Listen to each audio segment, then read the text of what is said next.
Est-ce que ça va le maillot ou je change?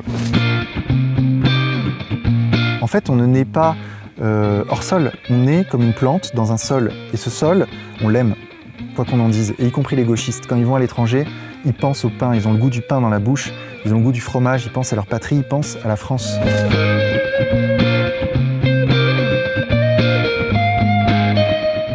Vincent, bonjour. Bonjour Franck. Alors on se retrouve ici dans le sud-ouest, en pleine nature. On fait un petit point sur le média pour tous. Ça en est où là exactement? Écoute, le média pour tous progresse.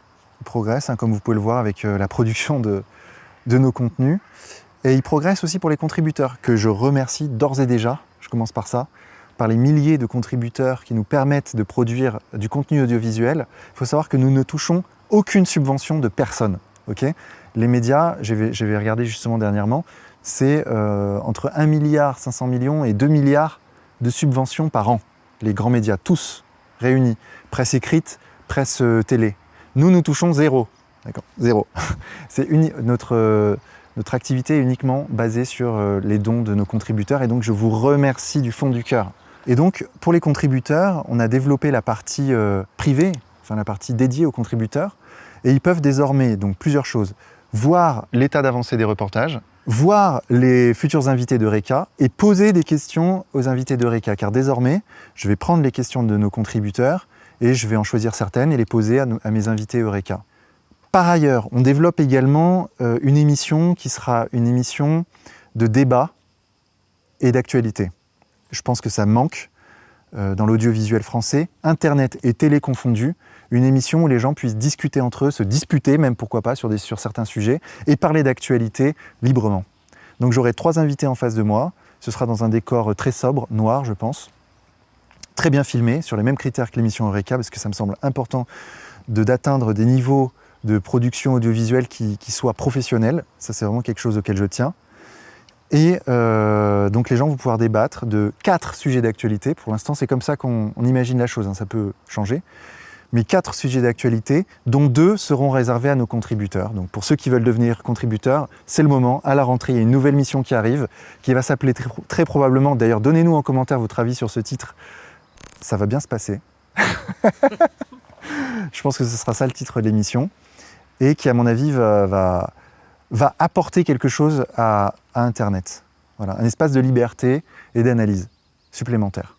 Hop, j'allais oublier quelques avantages. En plus des versions intégrales, nos contributeurs ont désormais accès régulièrement à des inédits, des offs et même des bêtisiers. T'as vu qui c'est? Filme-le. Klugman. Klugman, c'est énorme. Il y a un peu de flotte au-dessus. Je suis en train de me mouiller. Il a plu. En plus de tout ça, les contributeurs du Média pour tous bénéficient de 15% de réduction sur tous les livres des éditions Jeanne. Donc n'hésitez pas à devenir l'un de nos contributeurs en cliquant sur le bouton qui s'affiche en haut à droite de l'écran maintenant. Merci à tous, on continue. Par ailleurs, il y a quelque chose sur lequel on veut progresser. J'en parle depuis un moment. Je dis depuis un moment qu'on veut faire des documentaires. Alors il faut savoir que le documentaire est quelque chose qui est complexe en fait à mettre en œuvre parce qu'il faut une narration, il faut des experts, donc des experts qui acceptent de nous parler, d'être interviewés par le Média pour tous. C'est une construction en gros qui ne s'improvise pas. Et nous, ce qu'on a fait jusqu'à maintenant, vous connaissez notre travail, c'est beaucoup, et c'est très bien d'ailleurs, de reportages pris dans le vif du terrain. Donc ça c'est quelque chose qu'on sait faire, qu'on maîtrise et qu'on fait très bien. C'est-à-dire on va sur le terrain, sur le vif, et on fait un reportage et on arrive à capter l'essence de ce qui se passe sur le terrain sur le moment. Donc ça, pré-production, production, post-production, on le fait bien. La question c'était maintenant, ok, on va prendre un sujet un peu plus de haut, et là le prochain documentaire, enfin ce sur quoi on travaille en ce moment, c'est la fin du cash, la disparition de l'argent liquide dans la société.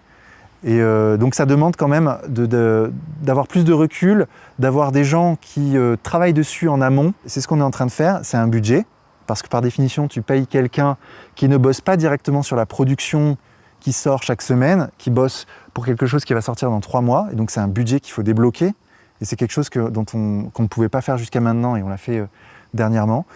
Et donc tout ça, et ça je le redis encore une fois, l'audiovisuel, la production de ce qu'on fait coûte extrêmement cher parce que ça demande du temps, ça demande des compétences précises, techniques, aussi bien en graphisme, aussi bien en montage qu'en pré-production, qu'en réflexion sur la construction du reportage. Tout ça ne s'improvise pas. Et donc j'ai autour de moi une équipe, et je vous remercie d'ailleurs, puisque vous êtes mon équipe, d'être là et de nous permettre et de permettre aux gens de développer ce média, le média pour tous. Et merci à mes contributeurs. Et maintenant, sur une idée de Gilles, je vais commenter vos commentaires, les commentaires que vous avez laissés sous nos vidéos durant toute cette année. Et c'est vous, mon équipe, qui allez choisir ces commentaires. Donc je n'ai pas connaissance des commentaires à l'avance. Donc je ne sais pas de quoi on va parler. Et c'est ça qui donne tout le sel de cette vidéo, puisque c'est basé sur la spontanéité. Voilà, allez-y. Moi j'ai une réaction sur l'Eureka avec Victor Dédage sur le scandale de l'arrestation de Julian Assange. Ah ouais. Donc il y a une personne qui s'appelle Dina Kuder qui dit le commentaire suivant: incroyable, les lanceurs d'alerte sont accusés de viol et nos ministres violeurs sont au pouvoir. Ah ouais, ça c'est la grande technique, ça, accuser les gens de viol. Ouais, non, Julian Assange, tu fais très bien de me poser la question. Pas forcément, en fait c'était pas une question, hein, c'était un commentaire. C'était un commentaire comme un autre. Mais ça me permet de parler d'Assange, et ça c'est vraiment un cas, il faut en parler. Il faut pas oublier Assange là. Assange, il est dans une cellule de 2 mètres sur 3 là, aujourd'hui, à l'heure où je parle là. Il est dans une cellule de 2 mètres sur 3 depuis plus d'un an. Avec la possibilité de sortir de sa cellule 1 heure par jour, 23 heures sur 24. Essayez de mesurer ce que ça veut dire dans vos têtes, c'est simple. Là, à la fin de cette vidéo, vous allez dans votre placard et vous y restez 24 heures, 23 heures. Et vous voyez ce que ça fait. C'est un enfer qui vit cet homme, c'est un enfer. Et qu'est-ce qu'il a fait? Il a voulu nous montrer, nous instruire, nous signifier que les États-Unis d'Amérique commettaient des crimes contre les droits de l'homme et contre l'humanité, en fait, en Irak, puisqu'ils bombardaient sciemment des civils. C'est ça qu'on voit dans les trucs de l'hélicoptère, là. Je les ai vus, ces vidéos, elles sont horribles. Et ça, et plein d'autres choses. Et en fait, le principe même de Wikileaks, qui est que tout un chacun peut révéler, en toute sécurité, des dossiers sur son entreprise. Moi, si je suis dans une entreprise, je vois des irrégularités, des détournements d'argent, de fonds, et ben paf, je peux aller sur Wikileaks et en toute sécurité, sans qu'on sache qui je suis, balancer les dossiers, machin. Et ensuite, l'équipe de Wikileaks authentifie les dossiers et les diffuse. Mais c'est révolutionnaire, c'est la révolution dans les médias. Bien sûr qu'ils l'ont descendu en prétextant un pseudo-viol d'une femme en Norvège, ou je ne sais plus où. Il vit dans 2 mètres sur 3 mètres. Je demande à chacun de faire la mesure de ce que ça veut dire. C'est une supermax aux États-Unis. Vous savez, vous connaissez ça? L'enfer sur Terre. 2 commentaires du coup qui se contredisent, enfin 2 commentaires avec des points de vue différents sur notre dernier reportage sur les Gilets jaunes. Donc il y a Alonzo Washington qui écrit: les manifs ne servent à rien et arrangent le pouvoir, il faut une action brutale et radicale. Et au contraire, il y a Fiorello Valsessia qui écrit: le gros piège, c'est que tout est fait pour que les gens deviennent violents. Si la protestation reste pacifique, c'est gagné, et ils auront perdu. Restez calme et pacifique si vous voulez gagner. C'est la grande question, et je pense que les deux ont raison. Ça, c'est la grande question, la seule question à laquelle on devrait réfléchir en profondeur pour savoir comment s'en sortir. C'est la méthode. Alors, il y a plusieurs écoles, effectivement. On a les pacifistes, et puis on a ceux qui disent non, il faut qu'il y ait les Black Blocs, il faut qu'on fasse des actions violentes pour se faire entendre et pour obtenir des choses. En fait, je pense que c'est vraiment très humblement, parce que je ne suis pas sûr de moi hein, sur cette question, et personne ne peut l'être, puisqu'on ne sait pas comment on va se dénouer cette question de l'asservissement de la France et du peuple français. Mais moi, je suis profondément pacifiste, je ne ferai pas de mal à une mouche, vraiment. Mais je pense que c'est à la fois le pacifisme et la violence.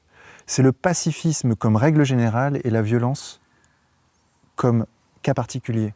C'est-à-dire qu'il faut des manifestations massives. Et pour qu'elles soient massives, il ne faut pas qu'elles fassent peur. Et pour pas qu'elles fassent peur, il ne faut pas qu'il y ait de violence. Pour qu'une manifestation soit massive, il faut qu'elle se déroule dans le calme.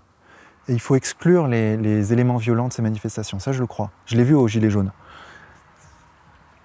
Cependant, une fois que la manifestation est massive, effectivement, la question de la violence se pose. Quand vous avez 3 millions de personnes dans la rue, là, il faut qu'il y ait une pichenette, la chiquenaude finale de violence, qui ne sera pas forcément d'ailleurs une violence d'un degré élevé, parce que quand vous êtes des millions dans la rue, il n'y a pas besoin non plus de forcer.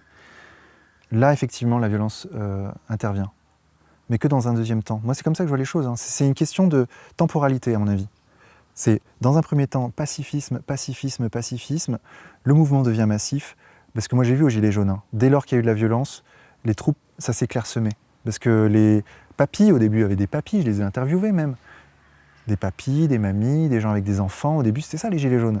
Et puis dès lors qu'il y a eu les Black Blocs qui sont arrivés, en plus, à la limite qu'un gilet jaune s'énerve et jette un pavé sur les policiers, même si je pense que fondamentalement, c'est pas bien, parce que le policier, en fait, en soi, il subit la même politique que les gilets jaunes qui lui envoient le pavé. Donc, même si ça ne se justifie pas d'un point de vue politique, cette violence interclasse, je peux le comprendre, l'énervement, le machin, le truc. Par contre, que tout d'un coup, il y ait une milice habillés en noir dans les manifestations dont leur rôle c'est de provoquer de la violence contre les policiers, ça je trouve que par contre c'est injustifié et illégitime. Qui les a mandatés pour être violents? Qui? Pourquoi eux? Pourquoi à ce moment-là? Après, toutes sortes de questions se posent quand tu remontes le fil. Est-ce qu'ils ne peuvent pas être infiltrés? Bien sûr que si, ils peuvent être infiltrés. Est-ce qu'au fond, c'est vraiment des alliés du mouvement qui se veut pacifiste, ces gens qui produisent de la violence à ce moment précis? J'en suis pas certain. Donc moi, ce que je dirais, avec l'observation que j'ai eue des Gilets jaunes de l'intérieur, je dirais que dans un premier temps, il faut que le mouvement soit pacifiste, qu'il se déroule dans le calme et dans la paix, avec des objectifs clairs, des slogans forts, qui frappent juste l'Union européenne, pas que Macron, il faut aller au-dessus, l'Union européenne, et que dans un second temps, quand le mouvement est massif, alors à ce moment-là, il faut discuter aussi de quand le mouvement devient massif, 1 million, 500 000, 3 millions, j'en sais rien moi. Mais à ce moment-là, effectivement, pousser les policiers qui d'ailleurs ne réagiraient pas forcément négativement, une fois qu'ils verraient que vraiment le mouvement a pris corps, je pense qu'il ne suffirait de pas grand-chose pour prendre le pouvoir. Après, la question c'est qui prendrait le pouvoir, comment? Mais ça, pour l'instant, c'est de la politique fiction dans l'état actuel des choses.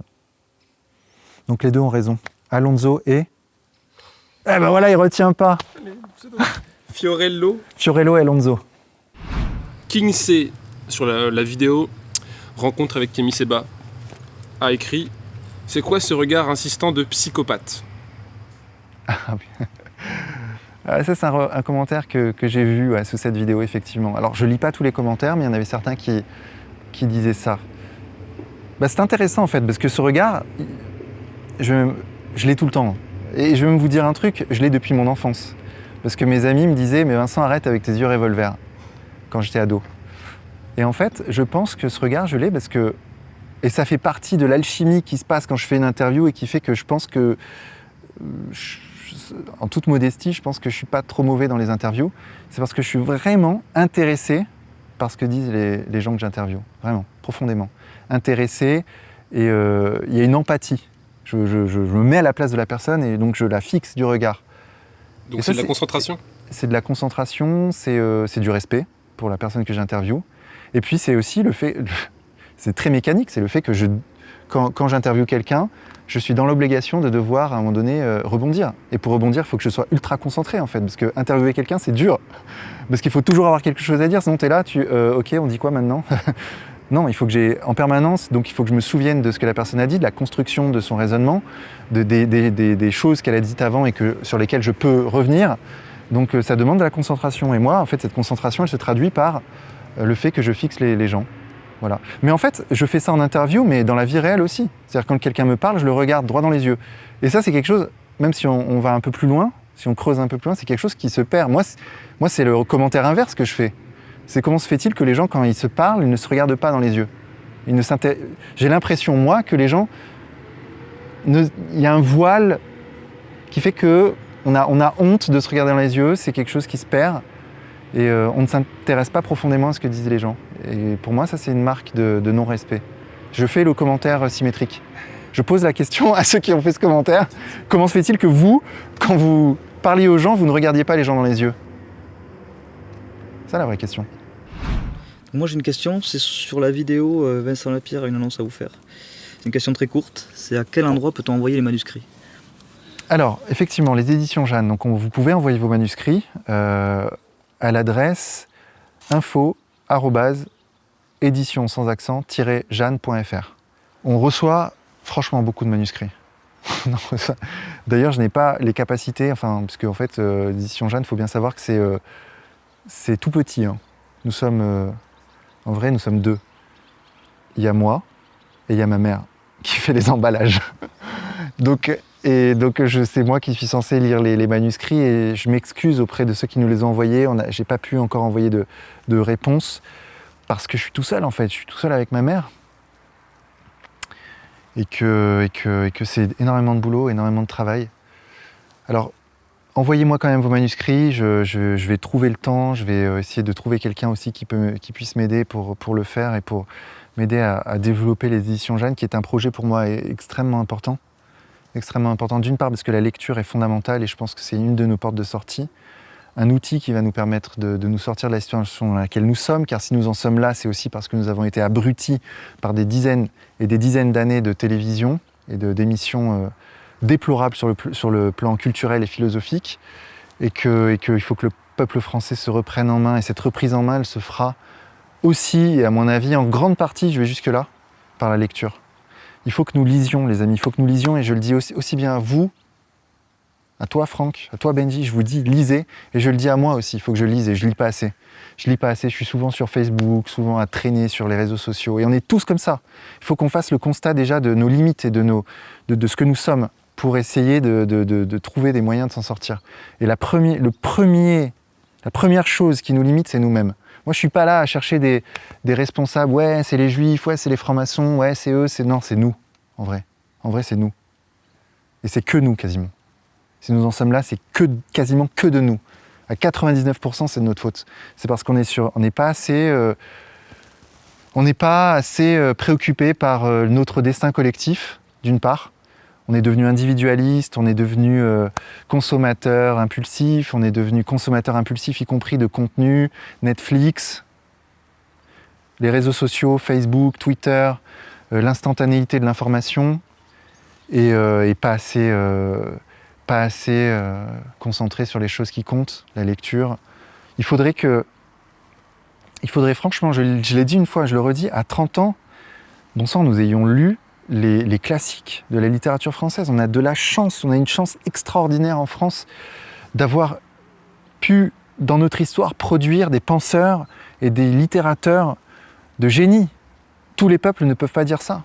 On a des centaines et des centaines de personnes en France qui ont réfléchi au monde, qui se sont posé des questions fondamentales, qui ont pu s'exprimer dans une langue qui est d'une langue magnifique, le français, qui devrait être notre fierté à tous. On a une histoire collective de plusieurs siècles qui ont permis à nous tous de pouvoir puiser dans des trésors de science, de littérature, de poésie. Et en fait, on ne le fait pas, mais c'est quasiment... Mais franchement, je le dis, hein, et je me le dis à moi aussi, c'est criminel de passer une vie entière et passer à côté de ça, de ce trésor qui est à notre portée, là. Tu vas dans une bibliothèque, tu fais ça, là, ça. Et là, dans ce livre, il y a des génies qui se sont exprimés, qui ont exprimé sur des questions fondamentales qu'on se pose tous, sur la mort, sur la vie, sur l'amour, sur la loyauté, sur l'amitié, sur des questions qu'on se pose en fait dans notre vie, qui que nous soyons. Et des mecs extraordinaires ont tenté de répondre à ces questions. Balzac, la comédie humaine, Victor Hugo, Lamartine, la poésie de Lamartine, intéressez-vous à la poésie de Lamartine. Franchement, je pourrais en avoir les larmes aux yeux en parlant. La poésie de Lamartine, la poésie d'Aragon, la poésie de Victor Hugo, bon sang, et on a tout ça et on lit pas. Mais les gens vont te dire, c'est pas parce que j'aurais lu tout Balzac, Lamartine, Hugo que la France va quitter l'Union Européenne, que l'immigration massive va s'arrêter, que le grand capital va être moins prédateur. Tu vois, le lien est indirect, mais le lien existe. Parce qu'en fait, en lisant, et moi je le sens moi-même quand je lis, en fait, les mots te viennent plus vite. Et puis il y a aussi cette notion que l'idée et le mot ne font qu'un. Il y a une consubstantialité entre le mot et l'idée. C'est-à-dire que si tu ne lis pas, tu n'as pas l'idée. Tu vois, c'est aussi simple que ça. C'est-à-dire que en lisant, tu vas devenir plus intelligent. Tu vas devenir plus intelligent. Ton cerveau sera plus rapide, les mots vont venir plus vite, et tu vas mieux dire ce que tu veux dire. Tu le diras mieux, et donc tu vas mieux convaincre. Tu auras un impact politique plus fort. Parce qu'en fait, quand tu vas t'exprimer, que tu vas avoir ta famille, tes parents, tes frères, tes sœurs, tes amis, que tu vas faire des vidéos, que tu vas t'exprimer à une plus large échelle, et ben ce que tu vas dire sera plus puissant, tu vas mieux le dire. Les mots vont mieux venir, parce que derrière toi, il y aura Victor Hugo, derrière toi, il y aura Lamartine, derrière toi, il y aura Balzac, derrière toi, là. C'est ce que disait un auteur, il disait « Je ne suis qu'un nain assis sur les épaules d'un géant ». C'était Keynes, je crois, qui disait ça. « Je ne suis qu'un nain assis sur les épaules d'un géant », mais c'est ce que nous sommes. C'est-à-dire qu'en lisant, on s'assoit sur leurs épaules et on voit un peu plus loin. On est les géants plus soi. Tu vois. Nous sommes des nains assis sur des géants. Et donc en fait, et c'est très, très simple, qu'est-ce que tu peux faire toi pour la France concrètement? À part parler, à part avoir la puissance du verbe? Rien. C'est juste convaincre. C'est ce que Étienne Chouard appelle les gentils virus. C'est ça, c'est ce que nous sommes, et c'est ce que je fais, c'est ce qu'on fait, quoi. On est là et on essaie de convaincre les gens qu'il y a quelque chose d'important qui se joue aujourd'hui pour la France, que nous sommes à la croisée des chemins, quelque chose de vital, que si notre génération, moi je pense ça, tu vois, si notre génération, là, ceux qui ont aujourd'hui entre 20 et 40 ans, si on ne fait rien là, nous, ben en fait la France dans laquelle vont vivre nos enfants sera terrible, enfin, invivable, ubérisée. Tiraillé par des tensions ethniques, raciales, sociales. Ça va être franchement, parce qu'il faut bien s'imaginer, c'est que, ok, la France est montée, est devenue une puissance industrielle, arrivée au 5e, je crois, puis maintenant elle est en train de redescendre doucement, mais ça peut redescendre, mais il n'y a pas de fin. Hein. On peut redescendre, on peut descendre en dessous des pays dits du tiers-monde. C'est pas impossible. Pourquoi ce serait impossible? Si on ne fait rien, ça peut arriver. Il faut qu'on reprenne notre destin en main. L'oligarchie qui nous gouverne a fait beaucoup de mal pendant des décennies à la France. Il faut lui arracher le pouvoir. Il faut lui arracher le pouvoir des mains. Il faut lui arracher le pouvoir des mains. Et que les 99%, le peuple français, qui se sera préalablement instruit et rendu compte qu'en fait on est en pleine descente, en pleine glissade, là on est sur la luge, et ben qu'il faut mettre un coup de frein et arracher le pouvoir des mains à cette oligarchie illégitime qui nous gouverne et dont Macron est le représentant officiel, médiatique. Alors les éditions Jeanne, c'est le deuxième volet qui à mon avis est un volet qui est indispensable aux médias pour tous. C'est la partie livre. Donc on a sorti dernièrement le bouquin de Jean Bricmont, que je salue, Les censeurs contre la République, avec une longue préface d'Étienne Chouard de 60 pages sur la démocratie. À partir de cas précis, cas Dieudonné, cas Forisson, cas Gollnisch, Jean Bricmont nous démontre, au fond, que la République n'est qu'une coquille vide. Puisque nous ne pouvons plus nous exprimer librement, puisque sur certaines idées particulières, les gens, ceux qui s'expriment sur ces idées-là, sont systématiquement attaqués par une myriade d'organisations qui font qu'en fait, aujourd'hui en France, la liberté d'expression n'est qu'un vain mot. Un livre que tout honnête homme doit posséder dans sa bibliothèque, préfacé par Étienne Chouard, 25 €, donc j'ai conscience que c'est un prix un peu cher, mais il faut bien savoir que nous avons à cœur, aux éditions Jeanne, de produire en France, faire ce que d'autres maisons d'édition soi-disant patriotes, suivez mon regard, et ça suffira pour que tout le monde comprenne de qui je parle, produisent soi-disant un contenu patriote, machin dans l'information, et en fait fassent produire en Bulgarie leurs bouquins. Nous produisons nos bouquins en France, quitte à ce que le coût de production soit plus élevé. Il faut savoir que ça nous coûte 4 à 6 fois plus cher de produire en France que de produire en Europe de l'Est, mais ça nous semble extrêmement important en termes de cohérence. Cohérence entre notre discours, contenu audiovisuel et sur notre site, parce qu'on produit maintenant aussi des articles de fond, et la production des éditions Jeanne qui est 100% en France. Et donc acheter aux éditions Jeanne, c'est aussi un geste à l'égard de l'industrie française, tout simplement, et donc de l'emploi en France. Alors il y a un autre livre que vous pouvez trouver aux éditions Jeanne, qui est un livre écrit par moi. Bon, c'est une masse, hein. Il fait 1008 pages. Hugo Chavez, biographie et discours, préfacé par Jean Lassalle. C'est un livre qui est pour moi très important. Pas uniquement parce que c'est moi qui l'ai écrit, mais parce que Hugo Chavez est une figure politique dont il faut parler, qui va rester dans l'histoire, au même titre que probablement Simon Bolivar en Amérique du Sud. C'est une figure importante parce qu'en fait, au fond, si je résume le sujet pour ne pas prendre des heures, parce que je pourrais en parler des heures de Chavez, c'est que c'est un honnête homme qui a accédé au sommet du pouvoir dans son pays et qui a dû faire face à des puissances colossales, les plus grandes puissances de la planète, coalisées contre lui, pour essayer de faire couler son pays, pour qu'il ne serve pas d'exemple aux autres peuples. Et donc, justement cet exemple, analysons-le, analysons ce qu'a fait Hugo Chavez, ce qu'il a fait de bien, ce qu'il a fait de moins bien, parce qu'il a échoué aussi sur certains dossiers, ce qu'il a fait au pouvoir. Il a tenté une révolution, la révolution bolivarienne, il a tenté de rendre le pouvoir à son peuple, ce que nous devrions faire en France, et ça a eu des conséquences monumentales sur la destinée de son pays, et il faut que nous sachions ce qui lui est arrivé. Sous la vidéo d'Étienne Chouard, quand il a été convoqué au tribunal, alors c'est de Louis Régnier, mais que fait Étienne Chouard devant la police? C'est intolérable, c'est vrai, mais j'aimerais apporter une petite touche personnelle. C'est 1, devant la police, c'est pas normal. 2, devant les gens qui sont censés le suivre sur beaucoup de sujets, il se fait traiter de traître, de retourner, etc. Quelle analyse tu peux sortir de ça? Alors il y a eu beaucoup de commentaires sous la vidéo d'Étienne Chouard disant que c'est un traître, un retourné, qu'il a fait échouva, etc. J'aimerais bien voir ces gens-là face à la justice, la manière dont ils se comporteraient. Alors le fait que Étienne Chouard aille devant la police, ou quiconque même pour ses propos et ses idées, aille devant la police et devant les juges ensuite, enfin on verra ce qui se passe pour Étienne Chouard, mais pour l'instant c'était qu'une audition devant la police judiciaire, c'est absolument hallucinant, révoltant au dernier degré.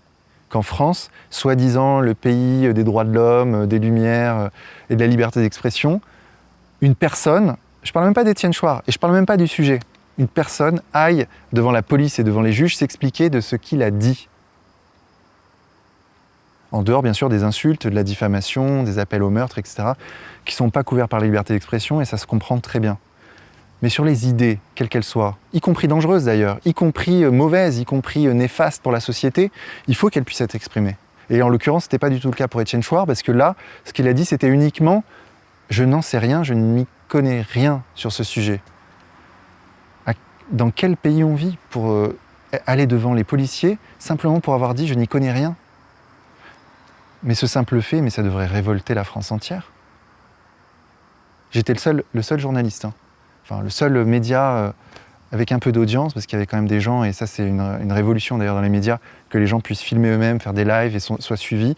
Ça fait des petits foyers de résistance médiatique partout en France. En fait, chacun est potentiellement un guerriero médiatique avec son téléphone portable. Mais là, en l'occurrence, j'étais le seul à avoir une certaine surface et à couvrir cet événement-là. Le fait que Étienne... Mais c'est révoltant.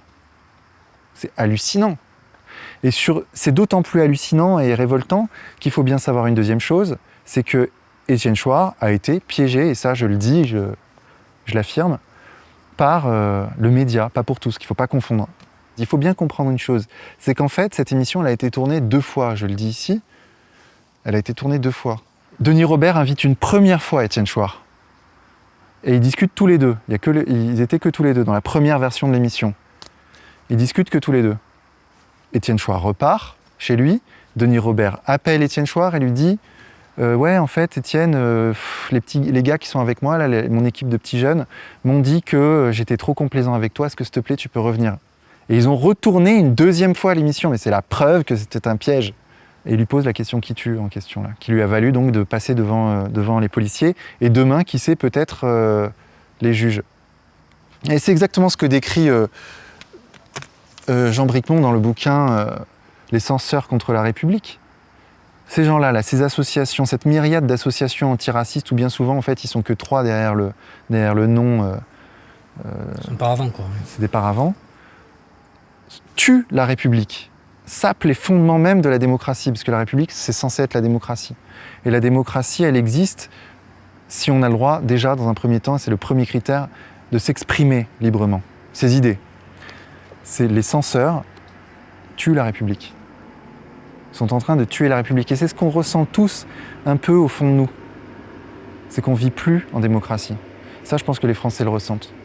Je ne sais pas quelles conséquences ça aura. En tout cas, je pense que j'aurai une rentrée mouvementée. Donc non, Chouard n'est pas un traître, Chouard n'est pas vendu. J'ai pour lui un profond respect, une profonde estime. Il a été quand même l'un des penseurs du RIC et du tirage au sort, parce qu'il ne faut pas que le RIC masque le tirage au sort, qui à mon avis est encore plus révolutionnaire que le RIC. Le fait qu'on ait une assemblée tirée au sort, ça j'en parle autour de moi dès que je peux. Imaginez le fait qu'on ait un jour une assemblée de citoyens tirés au sort. Elle serait représentative au plus proche de la sociologie des Français. Puisqu'on aurait, par définition, 50% d'hommes, 50% de femmes. D'un point de vue social et économique, on aurait le respect des proportions, des classes sociales. On n'aurait pas, comme aujourd'hui, je ne sais pas combien il y a d'ouvriers à l'Assemblée nationale. S'il y en a 2, c'est miraculeux, quoi. C'est la majorité de médecins, une majorité d'avocats, une majorité de juristes, de professions libérales à haut revenu. Et puis les classes populaires qui représentent 70-80% voire plus de la population française ne sont pas du tout représentées à l'Assemblée nationale aujourd'hui. Et c'est le défaut du parlementarisme et du système parlementaire qu'on a aujourd'hui en France. Et le Sénat, j'en parle même pas, c'est une blague. Et en termes de représentation aussi des classes d'âge, des tranches d'âge, on aurait le tirage au sort, c'est le meilleur moyen pour qu'on ait une représentation très très proche de la réalité des Français, de leur réalité sociale. C'est une idée qu'il faut réfléchir, approfondir et développer. Et pour ça, Étienne Chouard fait un travail extrêmement important depuis plus de 10 ans, je crois, si je ne me trompe pas, sur cette idée-là qui est, à mon sens, une idée d'avenir. Voilà, en tout cas, moi, je la soutiens. Ce commentaire sous l'alliance des souverainistes de Plongeur Subsport. Les européistes sont les vrais fachos et l'UE est le 4e Reich. Alors, est-ce que l'UE est le 4e Reich ? Bon, c'est un peu poussé quand même comme comparaison, mais pourquoi pas au fond ? Moi, si je devais définir ma pensée, je dirais que le courant idéologique dont je suis le plus proche d'un point de vue politique, ce serait le souverainisme, et d'un point de vue philosophique, ce serait le pacifisme. Donc effectivement, pour la partie politique, clairement, oui, je suis d'accord, l'Union européenne est une dictature. De toute façon, ce sont les faits. C'est-à-dire que qui a voté pour le président de l'Union européenne ? Qui a voté pour les commissaires européens, qui sont en fait des ministres et qui ont des prérogatives énormes sur nos vies ? Concrètement, il faut que les Français sachent que ces gens qu'on n'a pas élus ont un pouvoir énorme dans notre vie de tous les jours. Ça, il faut qu'ils le sachent. 80 à 90% des lois émanent en fait de l'Union européenne. Des lois qui sont votées en France. Ce sont des traductions, des transcriptions des lois qui sont imposées par l'Union européenne. C'est un scandale. La définition même d'un peuple et d'une nation, c'est d'avoir le pouvoir sur soi-même. C'est la définition de la démocratie. La démocratie, c'est que là, on est 5, et ben que nous 5, à égalité, nous ayons un pouvoir de décision sur ce qu'on va faire demain. Là, concrètement, les Français votent, mais n'ont aucun pouvoir de décision concret sur leur avenir, puisque tout se décide ailleurs et en dehors de leur sphère d'influence et de décision. Donc, ça veut dire que nous vivons sous tutelle d'un pouvoir qui lui-même est plutocratique, je dirais. C'est-à-dire que c'est le pouvoir des riches, parce qu'au fond, c'est ça, c'est la classe que ces gens défendent, la classe économique, ce sont les riches. Donc, évidemment, je suis contre ça. Donc, 4e Reich, je ne sais pas si je pourrais dire ça, parce que le 3e Reich avait une dimension raciale, que n'a pas l'Union européenne, avait une dimension totalitaire que n'a pas encore totalement l'Union européenne, et puis évidemment une dimension expansionniste et guerrière que n'a pas dans les dimensions du 3e Reich, j'entends, parce que quand même il y a une dimension guerrière dans l'Union européenne, mais que n'a pas l'Union européenne dans ces proportions-là, du moins. Donc la comparaison est un peu forte, mais oui, l'idée est là. Ouais. Noir Tolpiacum sur la vidéo sur la Contemporain qui te dit « Vincent prend un plaisir fou à faire des reportages sur la FIAC tellement il se marre. » Les reportages sur la FIAC, donc sur l'art contemporain, cette grande exposition d'art contemporain dans Paris une fois par an, pour moi, c'est les reportages où je prends vraiment le plus de plaisir. Moi, je trouve ça génial. C'est génial, ça dit tout. Ces œuvres d'art là qui sont objectivement, comment dirais-je, très perchées, quoi. Et c'est vraiment des œuvres d'art qui... Tu poses une chaise, c'est ce que je disais dans mon reportage, j'avais une chaise, pourquoi ça, ce serait pas de l'art au fond ? Si c'est celui qui regarde qui décide ce qui est de l'art ou pas, tout peut être de l'art. Tiens, cette lampe-là, elle peut être de l'art. Vous-même, assis sur vous-même, vous êtes une forme d'art. Et donc à ce moment-là, ça veut dire que si tout est de l'art, plus rien n'est de l'art. Puisque tu poses une chaise dans Paris et ça y est, ça devient de l'art. Il y a un mec, il a quand même eu l'audace, dans le dernier reportage sur la FIAC. Putain, j'arrive comme ça, et je vois un bac avec de la terre à l'intérieur. Vous vous en souvenez ? C'est de la terre. Le mec, il a mis de la terre dans un bac au milieu de Paris. Et c'est de l'art. Et les mecs, en plus, le pire, c'est que les filles qui t'expliquent ça, elles sont un peu gênées, tu vois, parce qu'elles sentent bien qu'il y a un truc pas net, tu vois. Elles te disent, oui, bon, bah alors ça représente la terre, je sais même plus ce qu'elle m'a raconté. C'est parti sur les migrants. C'était sur les migrants, c'est sur les migrants. Et après, moi, c'est là où j'ai dit, mais attendez, cette terre, elle vient d'où, là? Parce que cette terre, elle vient de France? La géolocalisation de la terre me semble un peu raciste. Non, mais tu vois, mais le truc, c'est que c'est vraiment... Ouais, je prends beaucoup de plaisir dans ces reportages, et bien sûr qu'il y en aura d'autres. Sous la vidéo coronavirus, le spectacle et la parade, voir des complots partout est une connerie, et n'en voir nulle part en est une autre. Alors, qu'est-ce que tu penses de ça, en fait, le complot, le complotisme, etc. Bah écoute, on vit une période complexe. Et je pense qu'il ne faut pas se contenter d'une vidéo glanée sur Internet, un commentaire Facebook pour se faire un avis sur ces questions-là. Moi, je vais le dire très simplement pour le coronavirus. Nous, comment ça s'est passé? Au départ, et c'est toi, Gilles, d'ailleurs, qui a publié sur le site du Média pour tous le premier article de professeur Raoult expliquant fin de partie, c'est bon, on a trouvé la solution au coronavirus, c'est réglé. Et moi, quand j'ai vu ça, je dis attends, ouais, professeur Raoult, c'est quand même une sommité, c'est vrai que c'est une sommité. Alors après, il faut questionner aussi comment les gens dans la science arrivent à devenir des sommités, parce que c'est beaucoup aussi basé sur le nombre, la quantité d'articles, et pas forcément sur la qualité. Et ça, c'est un vrai débat qu'il faut avoir, et à mon avis, une réforme qu'il faut faire, parce que moi-même, je suis issu du milieu scientifique, même si c'était la science molle en économie, et c'est basé effectivement sur des critères de quantité. Donc, le professeur Raoult explique, au tout début de la crise du coronavirus, fin de partie, on a trouvé la solution. La chloroquine, au départ, ce n'était pas l'hydroxychloroquine, ça a changé en cours de route. La chloroquine est la solution à tous nos problèmes. Ok, nous, on n'a aucune raison de douter d'une telle sommité. On publie ça sur le site, avec un titre assez affirmatif. C'est bon, le coronavirus, c'est réglé, un médicament existe. Et puis en fait, nous, comme notre métier, notre boulot, notre mission, c'est justement d'aller chercher, de creuser un peu, et ben on allait voir les avis de ceux qui disaient « Attention, c'est pas aussi sûr que ça, c'est pas aussi simple que ça ». Et quand tu vas voir l'ensemble des points de vue, moi je le dis à titre personnel, je suis allé voir, bien sûr, j'ai regardé les vidéos de Raoult, qui est convaincant, qui est bon dans ce qu'il dit, on a envie d'y croire, et puis quand tu vas voir les autres, ceux qui disent « Non, attention », regardez, c'est les études sur lesquelles il se base, les études chinoises, en fait, c'est juste une page, il n'y a pas de données brutes. Parce que Raoult dit, oui, je me base sur des études. Attention, il n'y a pas de données brutes. Les données brutes de Raoult, quelles sont-elles? Quels sont les biais dans ces études? Pourquoi il a sorti 4 personnes de son étude, dont une qui est morte? Et donc là, tu te rends compte, en allant voir l'ensemble des avis sur cette question, qu'en fait, c'est plus compliqué que ça. Et que moi, aujourd'hui, affirmer, bien sûr que l'hydroxychloroquine, c'est un médicament, mais bien sûr, je serais totalement irresponsable, sachant que ce n'est pas une question tranchée dans le milieu scientifique. J'aimerais pouvoir le dire. Moi, je suis comme tout le monde, moi. J'ai un père, je vais vous dire, qui a 81 ans.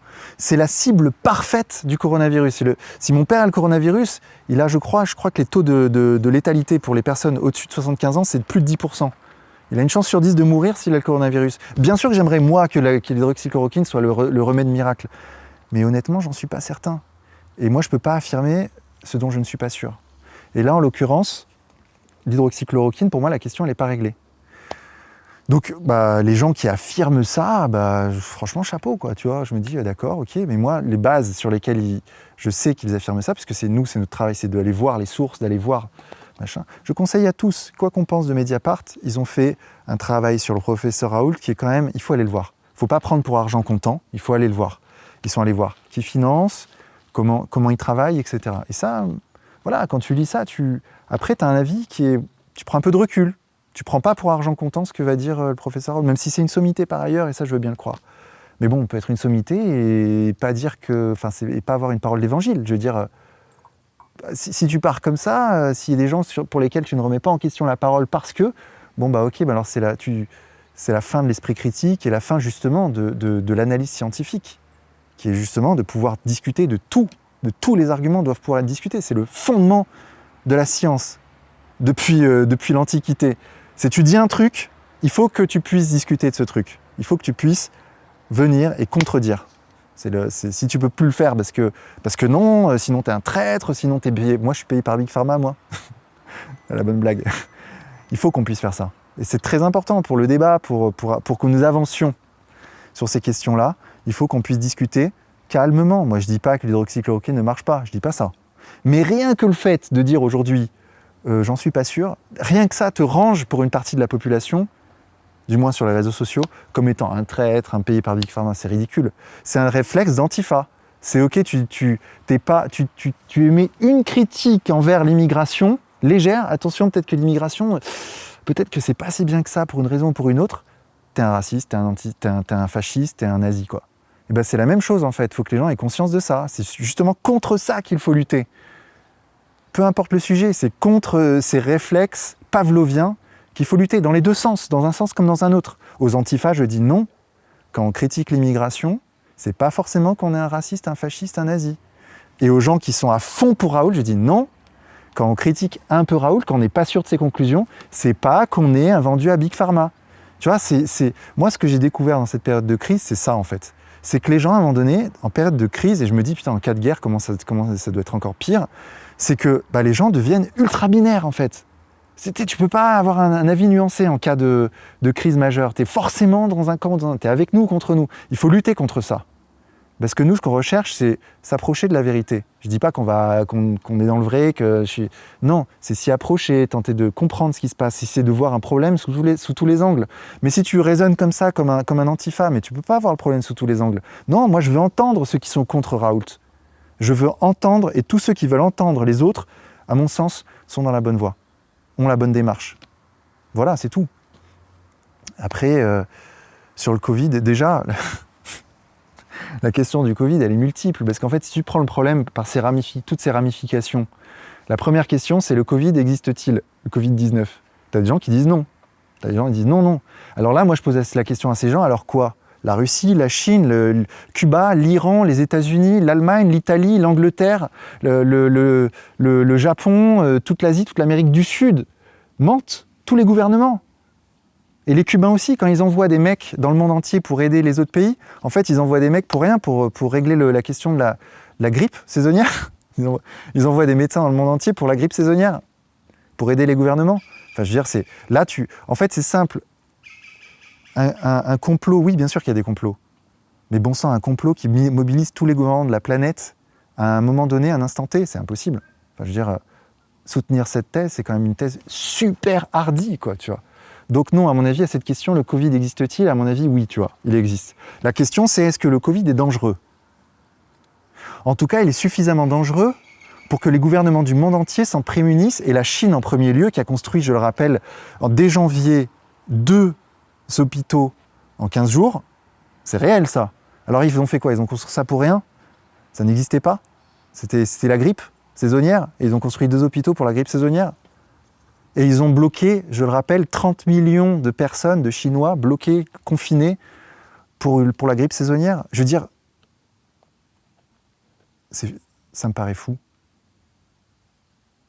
Je veux bien laisser je veux bien écouter ces gens, j'aimerais écouter leurs arguments, et pourquoi pas discuter avec eux, mais ça me paraît complètement fou. Donc le Covid et la grippe, en fait. Le Covid, pour certaines personnes, c'est la grippe saisonnière.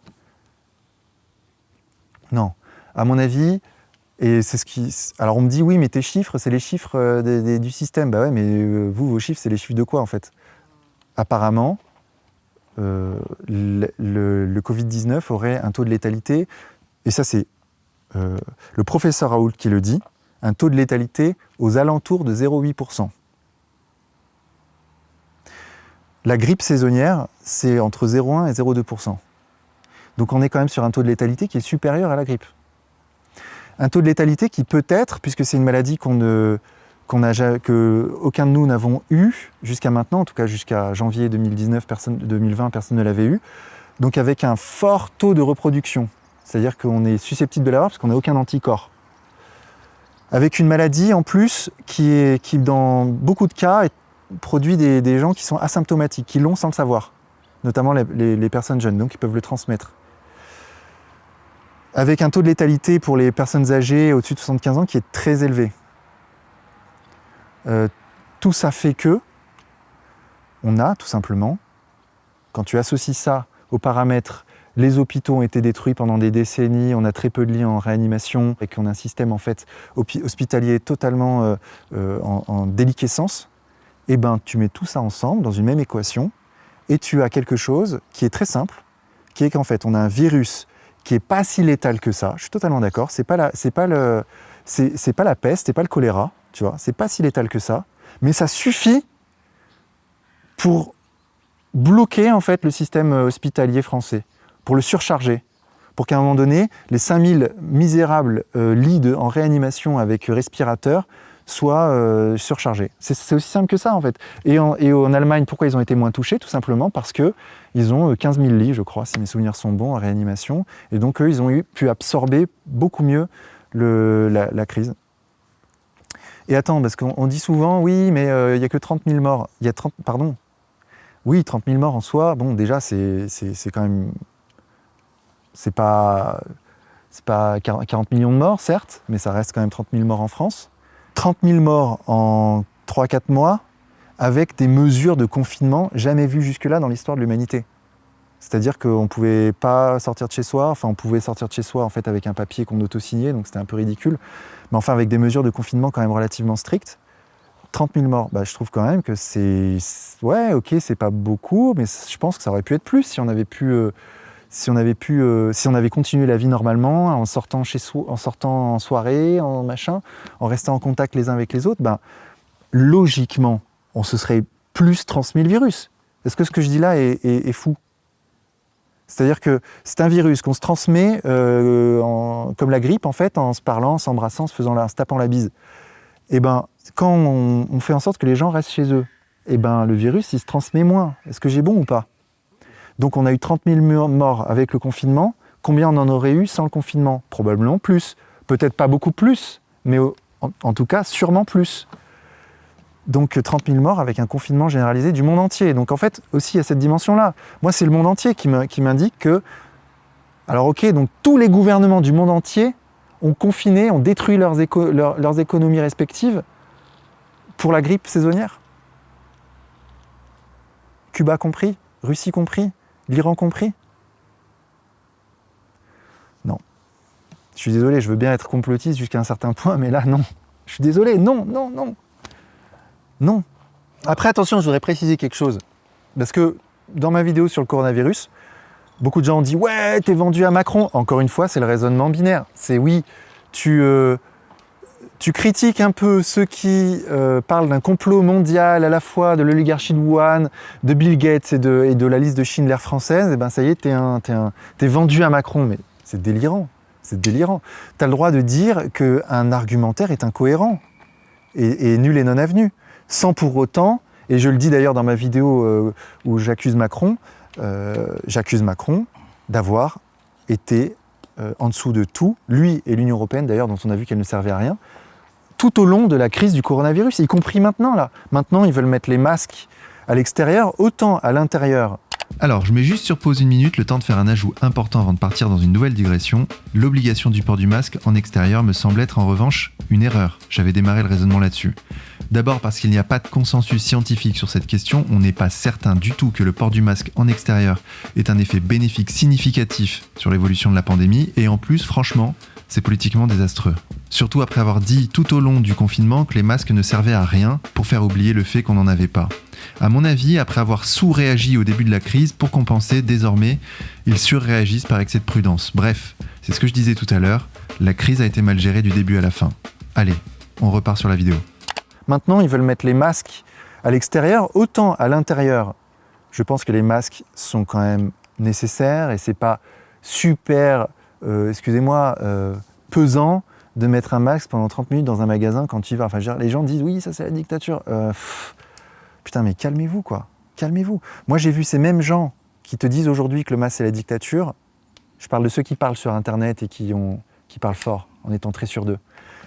Et qui par ailleurs te disaient, quand Jean-Marie Le Pen applaudissait Jean-Marie Le Pen quand il disait que la France sous Vichy, c'était pas si difficile que ça, quoi. C'était pas si dur que ça. Et ils applaudissaient. La France sous Vichy.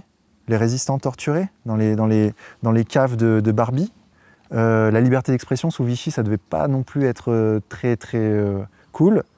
C'était les tickets de rationnement. ticket de rationnement. T'avais un ticket pour aller manger. C'était les hommes français devaient aller travailler dans les usines allemandes. Mon grand-père a dû faire le STO, le service travail obligatoire. Je veux dire, c'était ça, avec une petite dimension d'esclavage, tu sais, tu devais aller travailler dans le pays étranger, occupant, etc. Et ça, pour ces gens qui te disent aujourd'hui que mettre un masque dans les magasins pendant 30 minutes, c'est gravissime. Ils déchirent leur chemise, ils mettent un poignard sur le cœur en disant c'est la dictature. Mais pour Vichy, ah non, là par contre, Vichy, ça va, c'était pas si dur que ça. C'est débile, quoi, tu vois, c'est débile. Faut être cohérent. Et en plus, ces mêmes mecs-là, dont je parle et dont je tairai le nom parce que j'ai même plus envie d'en parler, défendent des régimes national-socialistes, quoi, tu vois. Ils te disent que la Corée du Nord, c'est super génial. Ils te disent que l'Allemagne nazie, c'était très bien, tu vois. Ils veulent te faire marcher au pas, en randonnion, et ils vont te dire par ailleurs que mettre un masque, Putain, mais c'est des babes tout fragiles, ça. C'est ce qu'on appelle des babes tout fragiles. C'est vrai. C'est les mecs, ils sont forts pour parler, et puis en fait, dès qu'ils se présentent à eux une situation un peu dure, non, c'est la dictature, ils se mettent à pleurer. Non, calmez-vous, putain. Non, la dictature, elle existe en France, mais elle n'est pas là-dessus. Elle est sur la liberté d'expression, oui. Sur le mode de vote, de la manière dont on élit dont on choisit nos élus, avec les médias qui ont une puissance de propagande phénoménale, oui, ça oui, là il y a la dictature, oui, je suis d'accord, il y a une dictature. L'Union européenne est une dictature dont il faut sortir impérativement et très rapidement, oui, bien sûr. Les GOPÉ sont une dictature. On nous force à adopter des politiques néolibérales, aussi bien du point de vue du budget que du point de vue monétaire. Et le budget et la monnaie sont les deux bras avec lesquels un État peut agir sur son économie, sur son taux de chômage. Le budget et la monnaie, si tu n'as plus de budget et plus la main sur la monnaie, eh ben, tu n'es pas un État libre, tu es un État vassal en fait, de ceux qui prennent ces décisions. Donc là, oui, bien sûr, il y a une dictature, bien sûr, il y a une dictature macronienne. Mais mettre un masque dans les hôpitaux, c'est comme si tu me disais s'arrêter au feu rouge, c'est la dictature. Je veux dire, c'est une question de sécurité publique, de santé publique. Alors la question revient toujours à la même truc. Oui, mais est-ce que le coronavirus existe ? Oui, il existe. Est-il dangereux ? Pas tant que ça, mais il suffit à saturer les réseaux le système hospitalier. Pour moi, je vois les choses comme ça. Mais je suis ouvert, encore une fois, je le dis, à ceux qui pensent différemment. Et d'ailleurs, je suis prêt à discuter avec tout le monde. Alors du coup, moi j'ai des commentaires sur une vidéo traitant de la 5G. J'en ai relevé 2. Donc il y en a un de Mathieu P. Sébastien Point, le même genre de spécialiste que Monsanto aime payer pour aller dans leur sens. Il s'agirait d'aller faire un tour sur son compte en banque. J'en ai un deuxième de Christophe Evslein. Sujet superficiellement traité avec ce pseudo-expert vendu. La 5G est au-delà de cet aspect bobo superficiel, l'outil de la surveillance de masse, de l'IA tant voulu par les nouveaux dictateurs de la Silicon Valley. C'est un système militaire avant tout. Qu'est-ce que tu penses de tout ça ? Alors moi, je ne vais pas m'exprimer sur le fond de la 5G parce que franchement, je ne m'y connais rien. Par contre, moi, ce que je peux dire, c'est que nous, dans nos reportages désormais, et on va faire ça à chaque fois qu'on pourra, il faut que notre public le sache quand même, c'est qu'on va tenter de donner la parole à l'ensemble des points de vue sur une question donnée. C'est-à-dire que par exemple sur la 5G, je suis allé voir une manifestation anti-5G, et on a cherché ensuite un expert pro-5G pour justement confronter, là en l'occurrence avec une dimension, avec une séparation spatiale et temporelle, mais confronter au moins dans la vidéo les points de vue des uns et des autres, comme ça les spectateurs se font un avis sur la base des deux points de vue. En l'occurrence, l'expert qu'on a contacté, nous n'avons pas trouvé de connivence avec un quelconque conglomérat ou Huawei, tu vois, qui est en train d'installer la 5G, etc. On n'a pas trouvé ces conflits d'intérêts, donc on l'a interviewé, on a décidé de l'interviewer. Alors peut-être que ce qu'il dit c'est de la merde, ça je laisse chacun en décider par rapport à la force des arguments, au poids des arguments des uns et des autres.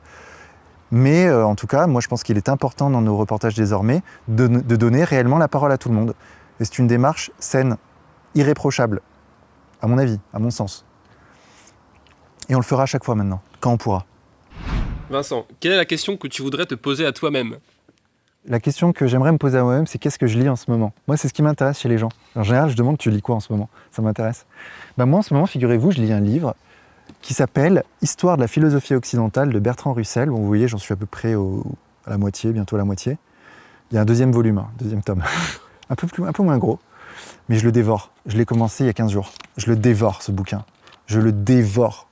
C'est la philosophie occidentale, bien sûr, parce qu'il y a la philosophie orientale, etc., qui est différente de la nôtre, depuis Thalès, depuis les présocratiques, jusqu'à Bertrand Russell, je crois, début XXe siècle.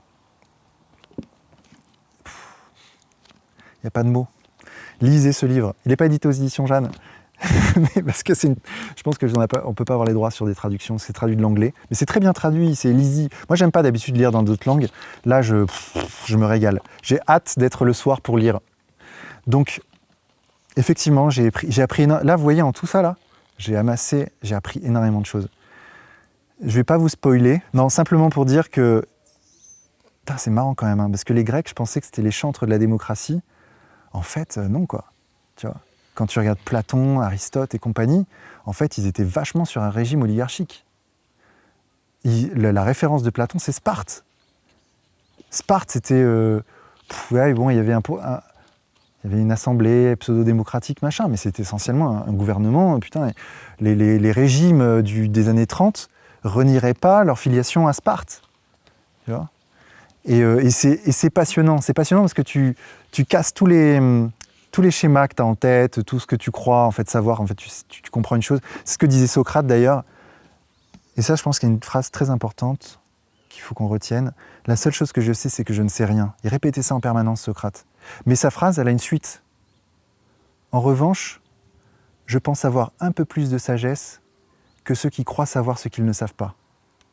Et ça, dans les temps d'aujourd'hui, là, de tous ceux qui s'expriment sur les réseaux sociaux et qui prétendent savoir,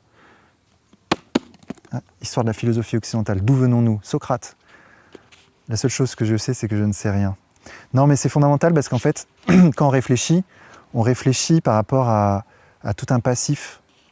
Et ce passif, il nous vient du fond des âges. En vrai, nous, Français, on ne pense pas comme les Anglais, on ne pense pas comme les Chinois, on ne pense pas comme les Américains, on ne pense pas comme les Sud-Américains. Et cette façon de penser, elle nous vient de la langue, de notre langue, la langue, notre mère, qui est une langue, à mon avis, très précise, le français. Très précise. On peut aller dans un haut niveau de précision grâce au français, et aussi de toute l'antériorité, donc l'héritage gréco-latin, en termes de philosophie. Il faut savoir que Socrate, Platon et Aristote ont dominé la philosophie jusqu'à la Renaissance. Jusqu'à là, c'est à nos portes, la Renaissance. Putain, j'ai hâte. La culture musulmane et la philosophie, le XIIe siècle. Regardez, j'ai hâte là de lire tout ça. Tout ça, c'est des idées en plus, en fait. On upgrade son cerveau en lisant. C'est con ce que je dis, mais j'ai hâte. Et ce sentiment-là, il faut qu'on le retrouve. Parce qu'en fait, ce qu'on a hâte, en général, c'est d'aller retrouver les réseaux sociaux, etc. Et il ne faut pas. Voilà, c'est tout ce que j'avais à dire. Je lis ça et autre chose aussi. Je relis un héros. Moi, c'est mon héros. J'ai McGowan comme héros et puis j'ai Nando Parado comme héros. Alors lui, c'est un autre... je l'avais déjà dit dans une autre vidéo, dans une autre FAQ, mais lui, c'est un autre type d'exploit qu'il a... Mais encore une fois, c'est l'amour qui l'a sauvé. Là, je le dis, ça me fait con de dire ça. Je sais que j'ai l'air d'enfoncer des portes ouvertes, mais je le dis parce que, en fait, il faut. Nando Parado, miracle dans les Andes. Cet homme, donc, qui faisait partie d'une équipe de rugby uruguayenne qui, en 72, s'est écrasée dans les Andes avec son équipe de rugby et des amis qui étaient avec eux, donc 40 ou 45 personnes. 16 ont survécu, dont Nando Parado. Pourquoi ? Parce qu'en fait, Nando Parado a eu la force de surmonter toutes les difficultés et de traverser la cordillère des Andes à pied avec Canessa, qui était un coéquipier, de traverser la cordillère des Andes et de rejoindre un village du côté Chili. Ils se sont trompés, en fait, ils sont allés du côté du Chili en croyant que c'était le plus simple. Le plus simple aurait été d'aller du côté de l'Argentine. Mais ça, ils ne le savaient pas. Et ils étaient jeunes, le plus jeune avait 17 ans, le plus vieux avait 30 ans. Et ils avaient tous en moyenne 18-19 ans, une bande de gamins, quoi. Une bande de gamins dans des situations extrêmes. Il le dit et il le répète dans son bouquin. Le froid, il avait froid en permanence. Moins 20 degrés la nuit, moins 30 degrés la nuit. Ils ont survécu à la force du poignet. Et en l'occurrence, pourquoi ? Parce que Parado a trouvé en lui la force, et il le dit, je pensais à mon père en permanence. Il avait perdu sa mère et sa sœur dans l'avion, dans l'écrasement. Il a perdu sa mère et sa sœur. C'était ultra difficile. Lui-même, son crâne était en vrac. Et son crâne était morcelé. Et en fait, c'était l'un de ceux qui était le plus gravement atteint par l'accident d'avion. Ils l'ont mis avec les morts, ceux qui ont survécu à l'accident. Ils l'ont mis avec les morts dans la neige. Parce qu'ils sont tous blottis au fond de l'avion, là où il faisait un peu plus chaud. Et en fait, lui, ils l'ont mis du côté neige, là où ils avaient mis les mecs qui étaient perdus, quoi. Et c'est ça qui l'a sauvé. Parce qu'en fait, en étant mis dans la neige, son crâne, du coup, en fait, c'est ce qu'auraient fait les médecins, de refroidir au maximum son crâne, et c'est ce qui l'a sauvé, sinon il serait mort. Et ce Nando Parrado, là, qui devait avoir 20 ans au moment des faits, il disait « Je veux revoir mon père. Je veux revoir mon père. Je veux que mon père sache que je suis vivant. » Et c'est ça qui lui a permis de traverser la cordillère des Andes. Ils étaient à 3500 mètres, 4000 mètres d'altitude. Ils sont montés dans une des plus hautes montagnes des Andes, à pied, des exploits que maintenant les alpinistes ont du mal à refaire. Surtout que c'était à main nue et sans rien. Avec comme nourriture les morts. Parce c'est l'anthropophagie, ils ont pour surmonter la faim, parce qu'il n'y avait rien à manger, c'était le désert complet, l'endroit le plus hostile. Il dit c'est même plus hostile que si j'étais naufragé dans l'océan, parce que dans l'océan, la limite, tu as les poissons, tu as l'eau, tu vois, s'il ne faut pas boire l'eau, mais c'est moins hostile, tu as de la vie dans l'océan. Là, tu n'as rien, c'est le désert le plus complet. Vaut mieux être encore dans le désert du Sahara. Et donc, ils n'avaient rien, donc ils ont mangé les morts au bout du 15e jour. Et lui a traversé la cordillère des Andes avec son collègue, et ils ont mis 10 jours, et ils ont réussi. Ils ont réussi un 23 décembre, ils ont appelé ça le miracle de la cordillère des Andes, dans le monde entier. Ça a fait une déflagration mondiale quand ils ont... C'était extraordinaire. Et il le dit, c'est l'amour qui m'a sauvé, l'amour de mon père. Je voulais revoir mon père, j'avais cette idée fixe en tête, je voulais revoir mon père. Et il a nommé la montagne qu'il a montée de 4500 mètres, le Mont Seller, du nom de son père. Et encore maintenant, ça s'appelle le Mont Seller, c'est dans les cartes. Et on peut aller visiter ce lieu. Moi, l'un de mes rêves serait d'aller visiter l'endroit où ces Uruguayens se sont écrasés. On peut le visiter. On va à dos de cheval et on y va. Donc voilà, je voulais juste parler de ça. Je le lis et le relis souvent, le courage de ces hommes. Parce qu'en fait, Parrado, c'est un héros, mais tous, parce qu'ils sont tous organisés. Ils ont écrit un autre bouquin en espagnol qui est disponible sur Amazon, je voudrais l'acheter. Un gros bouquin, La Sociedad de la Nieve, la Société des Andes. Bon, je peux lire l'espagnol, Dieu merci, donc je le lirai. Où ils expliquent en fait qu'ils ont recréé une société. Et c'est là que c'est intéressant aussi, parce que tu vois qu'il y a une aristocratie qui s'est créée.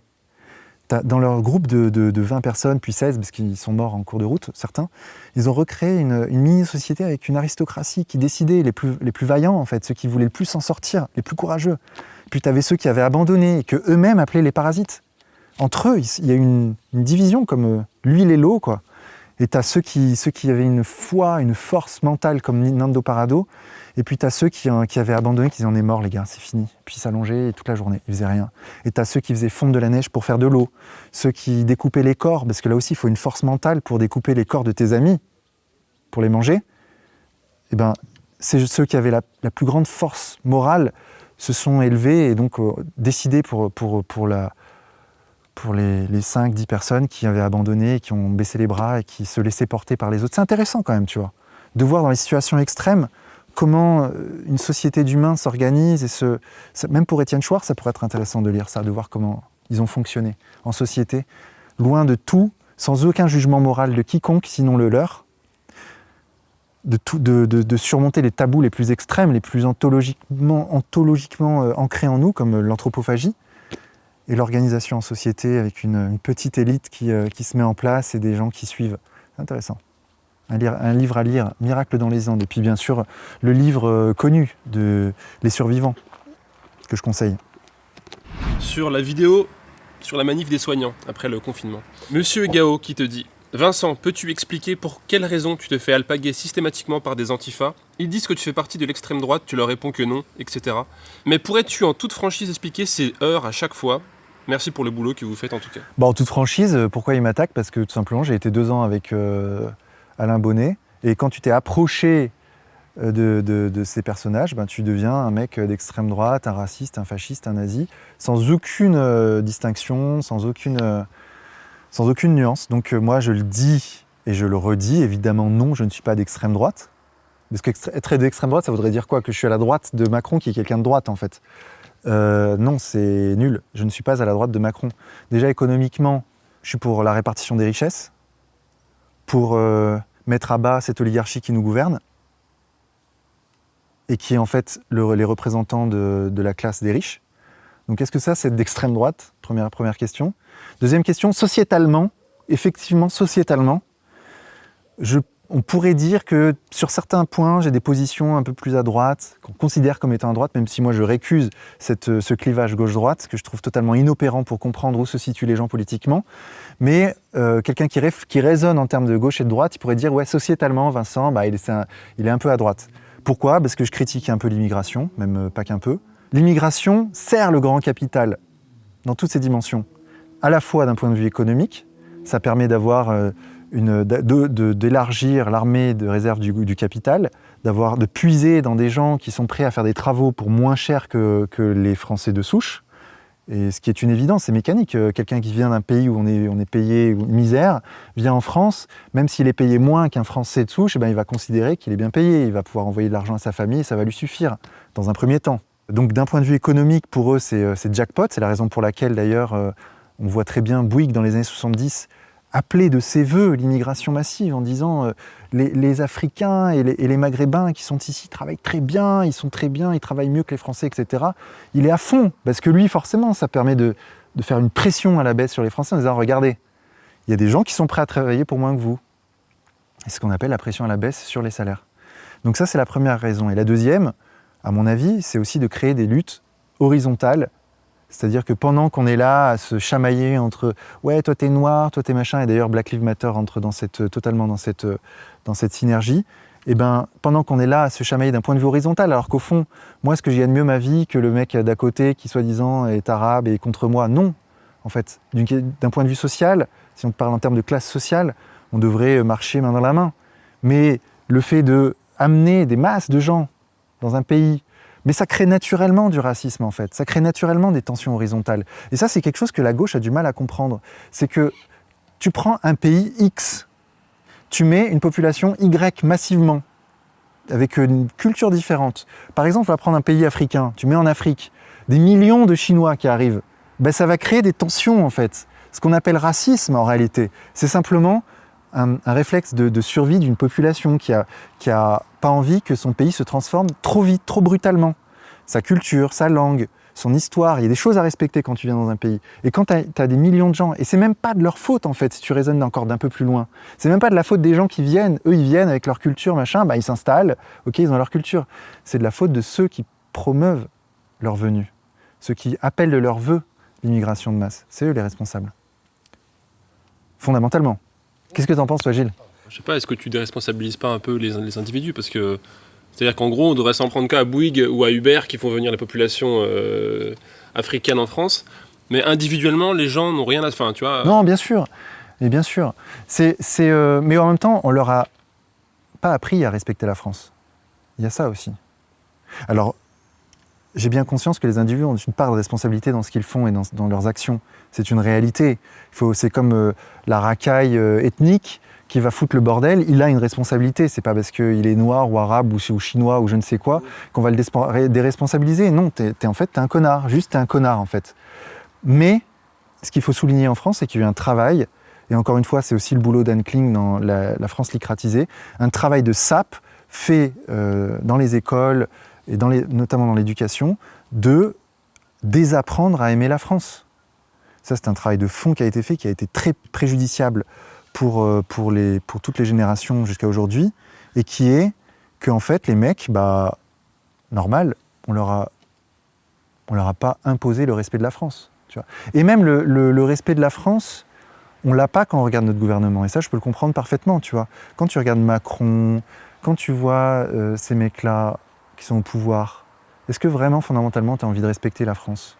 Si tu avais en France un mec respectable, moi je reprends l'exemple, Chavez, qui va affronter les puissances financières, qui va affronter les États-Unis, qui va dire non, maintenant la France, vous la respectez. Parce qu'au fond, un pays n'est respectable que si il se fait respecter. Et en fait, toute la difficulté, c'est un peu ça sur lequel on doit insister, c'est qu'en fait, il faut respecter la France et l'aimer malgré ses dirigeants qui sont en fait des traîtres à la nation. C'est un peu ce que m'a enseigné ma mère, qui est colombienne, colombo-vénézuélienne, depuis que je suis gamin, c'est « Vincent, la France est un beau pays malgré son oligarchie ». Elle m'a toujours dit ça. Et je pense que ça, c'est vraiment un message qu'il faut faire passer. Et il n'y a que dans l'union, et ça c'est vraiment quelque chose sur lequel je veux insister, il n'y a que dans l'union qu'on va s'en sortir, que dans l'union qu'on va s'en sortir. Je le crois dur comme fer. Il faut qu'on s'unisse, union, union, union, ou l'anarchie nous dévorera, disait Chavez à son peuple avant de mourir. Et ça je le crois profondément. Ce qui compte, c'est est-ce que on renverse ensemble cette oligarchie. On la renverse, ensuite on s'assoit à une table et on discute. On discute y compris de l'immigration. Il y a un truc aussi que la gauche a du mal à comprendre. C'est l'histoire du village planétaire et de l'idée de dire on est tous des citoyens du monde. Mais il n'y a rien de plus faux que ça. Et tout le démontre. Tu peux pas t'installer dans le jardin d'un Chinois en disant ici maintenant, je suis chez moi. Non, t'es pas chez toi. T'es chez un Chinois qui cultive cette terre depuis des millénaires et qui lui se sent chez lui. Et ce sentiment-là, c'est un sentiment naturel, intrinsèque à l'homme. En fait, on ne naît pas hors sol. On naît comme une plante dans un sol. Et ce sol, on l'aime, quoi qu'on en dise. Et y compris les gauchistes. Quand ils vont à l'étranger, ils pensent au pain. Ils ont le goût du pain dans la bouche. Ils ont le goût du fromage. Ils pensent à leur patrie. Ils pensent à la France. On l'a tous vécu, ça. Quand tu vas à l'étranger, tu fais quoi ? Tu recherches un peu les gens qui te ressemblent. Et c'est naturel. Moi, le communautarisme, en fait, ne me dérange pas en soi, philosophiquement. J'ai interviewé Kémy Séba là-dessus. Et j'aime beaucoup Kémy Séba, mais je pense qu'il a raison profondément. Le communautarisme en soi n'est pas un problème. C'est une question de nombre, l'immigration. La question, c'est est-ce qu'on est des êtres hors sol qui pouvons nous installer partout où on veut à ce moment-là ? Tu justifies la colonisation. À ce moment-là, quel est le problème que des millions de Français aillent en Algérie et disent ici on est chez nous finalement ? Non, moi je comprends le FLN, je comprends les Algériens qui se sont soulevés contre ça, qui ont lutté contre la colonisation. Et de la même façon, je comprends les Français qui critiquent l'immigration, même peut-être de façon virulente. Et c'est pour ça qu'on dit que je suis d'extrême droite, c'est que je les écoute et je les comprends. Et je peux même partager leur point de vue sur l'immigration, bien qu'étant issu de l'immigration moi-même. Et même ma mère, qui est colombienne, le dit. Elle dit bien sûr que s'il y a trop de gens qui viennent d'une culture différente, d'un ailleurs, ça crée des tensions et c'est naturel. Et ça le ferait dans n'importe quel pays du monde, je le redis. Vous prenez un pays en Asie, vous mettez des gens qui viennent d'Amérique du Sud, vous en mettez 10 millions et vous regardez le résultat. Le résultat, ce sera ce que les gauchistes appellent le racisme, en fait, qui seront des tensions communautaires, raciales, naturelles, instinctives à l'homme. Alors bien sûr, on peut dire oui, mais alors à ce moment-là, il faut changer l'homme. Il faut créer un homme nouveau, un homme qui n'est pas raciste, un homme qui supporte ça, le fait d'accueillir chez soi des millions de gens. Ouais, mais ok, moi je veux bien, mais je ne l'ai pas vu cet homme-là encore. La réalité donne tort aux gauchistes. Ce sera ma conclusion.